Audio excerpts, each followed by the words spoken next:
Zoology lecturer Muralidhar గారు కూడా join అయ్యారు. అందుకంటే ముందు మనము ఫిజిక్స్ లెక్చరర్ హజరత్ గారితో మాట్లాడదాము. హలో సార్, ఎలా ఉన్నారు? బాగున్నాను. ఓకే, సో మీకు ఎలా అనిపిస్తుంది 6 years నుంచి మన ఆర్ఎన్ఆర్ కాలేజ్ నిర్విరామంగా సక్సెస్ ని అలా చూస్తూ వెళ్తూనే ఉంది. సో మీరు చెప్పండి, యాజ్ అ ఫిజిక్స్ లెక్చరర్ మీరు ఆర్ఎన్ఆర్ గురించి చెప్పమంటే ఒక్క మాటలో ఏం చెప్తారు? The best institute for JEE mains and NEET coaching. ఇక్కడ మనము నేను ఫిజిక్స్ హ్యాండిల్ చేస్తాం. ఇక్కడ మేము టోటల్ ఫిజిక్స్ కోచింగ్ని 4 phases స్టూడెంట్స్కి కోచింగ్ ఇవ్వడం అనేది జరుగుతుంది. So most of the students ఇక్కడికి వచ్చే వాళ్ళంతా విలేజ్ బ్యాక్గ్రౌండ్ ఉంటుంది. సో మోస్ట్లీ ఫిజిక్స్లో ఎలా ఉంటుందంటే మ్యాథమెటిక్స్ బ్యాక్గ్రౌండ్ చాలా ఎక్కువ ఉండాలి. నెక్స్ట్ ఐఐటి ఫౌండేషన్ అనేది చాలామంది స్టూడెంట్స్కి లేదు ఇక్కడ. సో ఇక్కడికి వచ్చే వాళ్ళందరూ నార్మల్ స్కూల్స్లో అలా చదువుకొని రావడం అనేది జరుగుతుంది. సో వాళ్ళందరి కోసం మనం ఏం చేస్తున్నాం అంటే ఫస్ట్ ఫేజ్లో ఎలా ఉంటుందంటే ఒక బ్రిడ్జ్ కోర్స్ అనేది ఇక్కడ జరుగుతుంది. సో ఆఫ్టర్ 10th క్లాస్ అయిపోయిన ఇమీడియట్గానే వితిన్ 10 days బ్రిడ్జ్ కోర్స్ అనేది ఇక్కడ జరుగుతుంది. ఆ బ్రిడ్జ్ కోర్స్లో మనము ఐఐటి ఫౌండేషన్లో మ్యాథమెటిక్స్ ఫండమెంటల్స్ అన్నీ చెప్పడం జరుగుతుంది అక్కడ. తర్వాత phase 1 కోచింగ్లో మనం ఏం చెప్తామంటే అది ఫౌండేషన్ ఫేజ్. నెక్స్ట్ ఫౌండేషన్ ఫేజ్లో మనము ఫస్ట్ ఇయర్ మొత్తం ఫౌండేషన్ ఫేజే ఉంటుంది. సో ఆ ఫౌండేషన్ ఫేజ్లో మనం ఏం చెప్తామంటే కాన్సెప్ట్స్ అన్నీ క్లియర్గా చెప్తాము. Almost 50% of the previous year questions మనము కవర్ చేయడానికి పాసిబుల్ అవుతుంది. తర్వాత నెక్స్ట్ వాళ్ళు ఐపీ ఎగ్జామ్స్కి వెళ్తారు. అప్ టు November వరకు మనము జేఈ మెయిన్స్ కోచింగ్ అనేది జరుగుతుంది. టోటల్ జేఈ మెయిన్స్ కాన్సెప్ట్స్ అన్నీ క్లియర్గా చెప్తాము. Next along with testing phase కూడా అక్కడే ఉంటుంది. సో క్వశ్చన్స్ ఎలా ఉంటాయంటే ఇక్కడ మనకి నాకు ఇక్కడికి వచ్చిన తర్వాత ఆర్ఎన్ఆర్ ది బెస్ట్ ఇన్స్టిట్యూట్ అని నాకు ఎలా అనిపించిందంటే ఇక్కడ స్టూడెంట్ స్ట్రెంగ్త్ అనేది చాలా తక్కువ. ఆల్మోస్ట్ ఇక్కడ నాకు 30 members కన్నా ఎక్కువ స్టూడెంట్స్ ఉన్న క్లాస్ అయితే నేను చూడలేదు. సో 30 members అంటే మనకి ఇండివిజువల్ ఫోకస్ అనేది చాలా ఎక్కువ ఉంటుంది. నాకు పర్సనల్లీ నేను ప్రతి స్టూడెంట్ వాళ్ళకి ఎంత నాలెడ్జ్ ఉందో కూడా నేను చెప్పగలను. సో వాళ్ళకి ఎంత నాలెడ్జ్ ఉంది, వాళ్ళని ఎలా ఇంప్రూవ్ చేయాలి, వాళ్ళ మైండ్ సెట్ ఏంది, వాళ్ళు ఏ బ్యాక్గ్రౌండ్ నుంచి వచ్చారు, సో అది ఎలా పాసిబుల్ అవుతుందంటే ఇప్పుడు 100 నేను ఇక్కడికి రాకముందు నేను 150 members-కి 100 members-కి చెప్పేవాడిని. సో జస్ట్ నేను క్లాస్ చెప్పడము సిలబస్ కంప్లీట్ చేయడంతోనే నాకు సరిపోతుంది. కానీ ఇక్కడైతే 30 members-ఏ కాబట్టి చాలా పర్సనల్గా కనెక్ట్ అవుతారు వాళ్ళు. సో వాళ్ళ ఫ్యూచర్ ఏంది, మనతో వాళ్ళు ఆల్మోస్ట్ మ్యామ్ ఇక్కడ ఇప్పుడు మనము ఈ కంప్లీట్ ఫిజిక్స్ అనుకుంటే ఫస్ట్ ఇయర్ సెకండ్ ఇయర్ నేను ఆల్మోస్ట్ వాళ్ళతో 2000 hours టైం స్పెండ్ చేస్తాను. యాజ్ అన్ ఐఐటియన్ నేను ఒక స్టూడెంట్తో 2000 hours నేను టైం స్పెండ్ చేసిన తర్వాత అబ్బాయి ఫ్యూచర్ బాగలేదంటే ఫస్ట్ నాకు ఇన్సల్ట్. అంటే నేను ఇంత ఎఫర్ట్ పెట్టి ఇంకా నాకు 2 yearsలో ఇంకెవరు ఉండరు నాకు. సో ఉండేది ఎంతమంది? 30 members ఉంటారు. ఆ 30 members కోసము నా 2000 hours నేను ఇన్వెస్ట్ చేశాను. ఆ ఇన్వెస్ట్ చేసిన time by end of the year మనకు అవుట్పుట్ ఏముండాలి? వాళ్ళు లోకల్ కాలేజీలో చదవకుండా ది బెస్ట్ కాలేజీలో చదివితే వాళ్ళ లైఫ్ ఇంకా దిగులు లేదు మనకి. అది రావాలంటే ఖచ్చితంగా ఇండివిజువల్ ఫోకస్ వచ్చే కాలేజీలో జాయిన్ అవ్వాలి. సో ఇండివిజువల్ ఫోకస్ ఫస్ట్ ఫ్యాకల్టీస్కి ఆ ఫ్లెక్సిబిలిటీ ఉండాలి.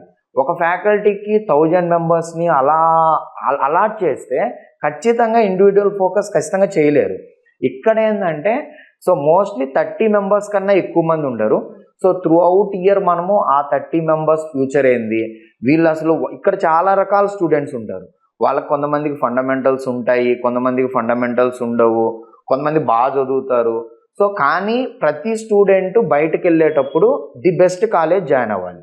ఇక్కడ 2 years మనం వర్క్ చేసేది దేనికోసమో బెస్ట్ ఇంజనీరింగ్ కాలేజ్లో జాయిన్ అవ్వాలి. సో వాళ్ళ యొక్క నాలెడ్జ్ బట్టి కొంతమందికి ఐఐటి సీట్ తెప్పియాలనేసి వస్తుంది, తర్వాత కొంతమందికి ఎన్ఐటి సీట్ వస్తుంది, కొంతమందికి విట్ వస్తుంది. అట్లా మేము డిఫరెంట్ స్టూడెంట్స్కి ఏ సీటు వస్తుందనే అనాలిసిస్ అనేది ఖచ్చితంగా ఉంటుంది. తర్వాత ఇక్కడ ఎగ్జామ్ అనేది చాలా ప్లస్ అవుతుంది. ఇక్కడ ఎగ్జామ్ ప్యాటర్న్ ఎలా ఉంటుందంటే ఫస్ట్ బేసిక్ లెవెల్ నుంచి పార్ట్ ఎగ్జామ్స్ పెడతాము, తర్వాత చాప్టర్ వైజ్ ఎగ్జామ్స్ ఉంటాయి. 5 టెస్టులు ఉంటాయి, 5 chapter wise basic advanced level టెస్టులు ఉంటాయి. సో అది చాలా ప్లస్ అవుతుంది. అంటే ఇక్కడ బయట ఎలా ఉంటుందంటే ఒక గ్రూప్ ఆఫ్ కాలేజెస్కి ఒకే పేపర్ ఇవ్వడం జరుగుద్ది. కానీ ఒక స్టూడెంట్ని రియల్గా నువ్వు ఇంప్రూవ్ చేయాలని అనుకుంటే ఖచ్చితంగా వాళ్ళ లెవెల్ ఏందో చూసుకొని ఫస్ట్ బేసిక్ లెవెల్ ఇచ్చి వాళ్ళు చేయగలరన్న నమ్మకం క్రియేట్ చేసిన తర్వాత ఇంకో లెవెల్ పెంచుకుంటా పోయి ఫైనల్గా టఫ్ పేపర్ ఇచ్చినప్పుడు వాళ్ళు కంప్లీట్ చేస్తారు. సో ఇప్పుడు నేను చెప్పిన 4 phases ఆఫ్ కోచింగ్లో ఫస్ట్ ఫండమెంటల్ లెవెల్ ఆఫ్ కోచింగ్లో అవుట్ ఆఫ్ 25 క్వశ్చన్స్ స్టూడెంట్ నేను అబ్జర్వ్ చేసింది ఏంటంటే వీళ్ళు ఒక 8 క్వశ్చన్స్ వరకు ఆ ఫండమెంటల్ కోచింగ్లో అచీవ్ అవ్వగలుగుతున్నారు ఆన్ అన్ యావరేజ్. కొంతమంది 18 అలా వస్తున్నాయి, but on an average 8 questions అయితే అటెంప్ట్ చేయగలుగుతున్నారు. దాని తర్వాత కాన్సెప్ట్ స్ట్రెంథనింగ్ ఫేజ్ ఉంటుంది. కాన్సెప్ట్ స్ట్రెంథనింగ్ ఫేజ్లో ఇండివిజువల్గా ఒక్కొక్కరిని అడిగి వాళ్ళు వీక్ సబ్జెక్ట్ ఏంది, వీక్ టాపిక్ ఏందని అడగడం వల్ల వాళ్ళు ఇక్కడ ఫ్రెండ్లీ నేచర్ ఉంటుంది. ఇక్కడ ఫ్యాకల్టీస్ భయపడకుండా, ఈ స్టూడెంట్స్ భయపడకుండా ఫ్యాకల్టీని అప్రోచ్ అయ్యే ఫ్రీడమ్ ఉంటుంది. ఇక్కడ నేను ఐఐటి అను అలాంటి ఏం ఉండదు. సో వాళ్ళు ఫ్రీగా నేనే అడుగుతాం వాళ్ళని. సో మీకు అసలు ఏం డౌట్స్ ఉన్నాయి అని వాళ్ళని చాలా ఫ్రీడమ్ ఉంటుంది పక్కా. సో తర్వాత ఏంటంటే వాళ్ళు వచ్చి ఈ వీక్ టాపిక్స్ చెప్పడం వల్ల అవన్నీ మళ్ళీ స్టడీ అవర్లో 1 by 1 చెప్తాము. 1 by 1 చెప్పి వాళ్ళ మార్క్స్ అనేవి 7 నుంచి 8కి ఎలా ఇంప్రూవ్ చేయాలి, 8 నుంచి 12 ఎలా ఇంప్రూవ్ చేయాలి, 12 క్వశ్చన్స్ అటెంప్ట్ చేస్తే ఏ ఎన్ఐటి వస్తుంది, ఏ బ్రాంచ్ వస్తుంది. అలా తర్వాత రివిజన్ అండ్ టెస్టింగ్ ఫేజ్ ఉంటుంది. రివిజన్ అండ్ టెస్టింగ్ ఫేజ్లో నెంబర్ ఆఫ్ ఎగ్జామ్స్ కండక్ట్ చేస్తాము. తర్వాత ఎగ్జామ్ అయిపోగానే డౌట్ క్లియరెన్స్ సెషన్ ఉంటుంది. ఈ డౌట్ క్లియరెన్స్ సెషన్లో 1 by 1 స్టూడెంట్ అతను ఫైనల్గా 15 క్వశ్చన్స్ అటెంప్ట్ చేస్తాడు అనే స్టేజ్కి తీసుకొని రావడం జరుగుతుంది. అలా ఒక స్టూడెంట్ని డల్లర్ స్టూడెంట్ నుంచి టాపర్ స్టూడెంట్స్ అందరినీ ఈక్వలైజ్ చేసి అందరికీ ఎన్ఐటి సీట్స్ వచ్చేలాగా ట్రై చేస్తాము. బట్ థింగ్ ఏంటంటే అందరికీ జనరల్గా రావు. బట్ మనమైతే ఈ బిట్స్ విలాని కానీ బిట్ కానీ తర్వాత ఖచ్చితంగా వాళ్ళకైతే సీట్ అనేది వస్తుంది.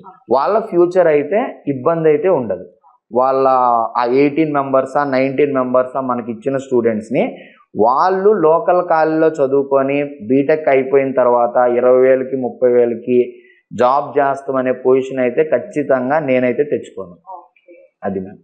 సార్, అలాగే ఆర్ఎన్ఆర్ కాలేజ్ విద్యార్థులకు విద్యను అందించడం మీకు ఎలా అనిపిస్తుంది? అంటే యాజ్ అ ఫిజిక్స్ లెక్చరర్ గా మీ సక్సెస్ స్టోరీ ఏంటి అని అంటే మీరు ఏం చెప్తారు? ఇక్కడ ఏంటంటే మ్యామ్, ఇక్కడ స్టూడెంట్స్ అయితే చాలా రెస్పెక్ట్ ఇస్తారు మ్యామ్. ఇక్కడ చాలా డిసిప్లైన్డ్ స్టూడెంట్స్ ఉంటారు. స్టూడెంట్స్ చాలా రెస్పెక్ట్ ఇస్తారు. సో మనకి ఎంత కష్టపడతాము, ఆఫ్ కోర్స్ ఇక్కడ చాలా కష్టపడతాము. మామూలుగా నైట్ 10 అయినా 12 అయినా కష్టపడతాము. బట్ థింగ్ ఏంటంటే వాళ్ళ కోసం కష్టపడుతున్నాం ఆయన ఫీల్ అనేది ఇండైరెక్ట్గా ఉంటుంది. ఇన్నర్ ఫీలింగ్ ఎలా ఉంటుందంటే ఇక్కడ ఆ రిలేషన్ అనేది ఉంటుంది. ఎందుకంటే తక్కువ మందితోనే మార్నింగ్ నుంచి ఈవినింగ్ దాకా వాళ్ళతోనే ఉంటాము.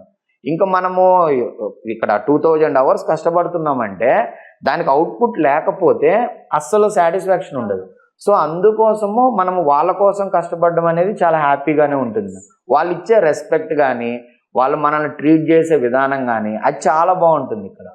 అది కంప్లీట్లీ అంటే మీరు సాటిస్ఫైయా ఇక్కడ ఆర్ఎన్ఆర్ కాలేజ్ లో మీరు వర్క్ చేయడం?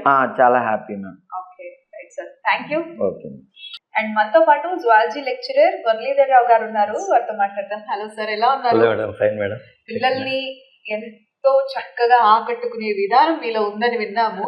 సో అంటే ఒక చదువు చెప్పడమే కాదు, వాళ్ళకి ఎలా అర్థమయ్యేలా చెప్పాలా అనేది మీలో స్పెషల్ టాలెంట్ కూడా అంటే కదా.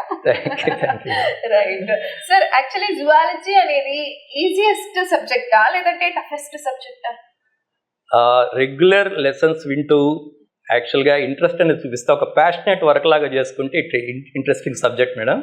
కానీ రెగ్యులర్గా ఉండాలి స్టూడెంట్. ప్రతి పాయింట్ కూడా సార్ చెప్పింది లర్న్ చేస్తూ ఉంటే it's very easy ma'am. Okay.